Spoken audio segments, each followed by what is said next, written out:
ইরানের সামরিক মহড়ায় ১০০টিরও বেশি হেলিকপ্টার, সামরিক শক্তির নতুন বার্তা। ইরানের পশ্চিমাঞ্চলে সামরিক শক্তির দুর্দান্ত প্রদর্শনী।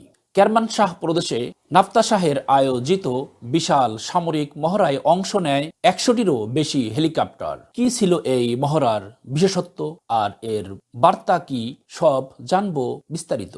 রোববার স্থানীয় সময় সকালে শুরু হয় এই মহড়া। প্রথম পর্যায়ের ব্যবহৃত হয় বিভিন্ন মডেলের হেলিকপ্টার, যার মধ্যে ছিল 205, 206, 209 এবং 214 মডেলের একাধিক হেলিকপ্টার।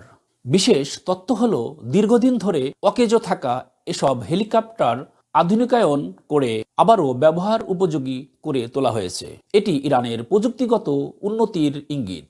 এই মহড়ায় অংশ নেয় ইরানের বিভিন্ন বিশেষ ইউনিট, ৩৫তম বিশেষ ব্রিগেড, ৫৫তম এয়ারবোর্ন ব্রিগেড, ১৮১তম সাজোয়া ইউনিট, ইলেকট্রনিক্স যোদ্ধা ব্যাটালিয়ন এবং ড্রোন ইউনিট তাদের কার্যক্রম প্রদর্শন করে। ইরানের সেনাপ্রধান মেজর জেনারেল মোহাম্মদ বাঘেরি মহড়াস্থলে উপস্থিত ছিলেন। তিনি বলেন, দেশের নিরাপত্তা ও স্থিতিশীলতার বিরুদ্ধে যে কোনো হুমকি মোকাবেলায় বাহিনীর প্রস্তুতি বাড়ানো এই মহড়ার মূল উদ্দেশ্য।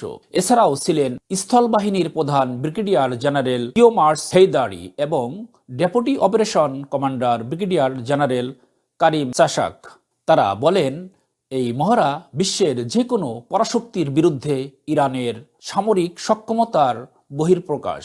সামরিক মহড়ার মাধ্যমে ইরান একদিকে যেমন নিজেদের শক্তি প্রদর্শন করল, তেমনি বৈশ্বিক পরাশক্তিদের জন্য পাঠালো একটি বার্তা। ইরান কি তার শক্তি দিয়ে ভবিষ্যতের কোনো পরিকল্পনা করছে? আপনার মতামত জানাতে ভুলবেন না।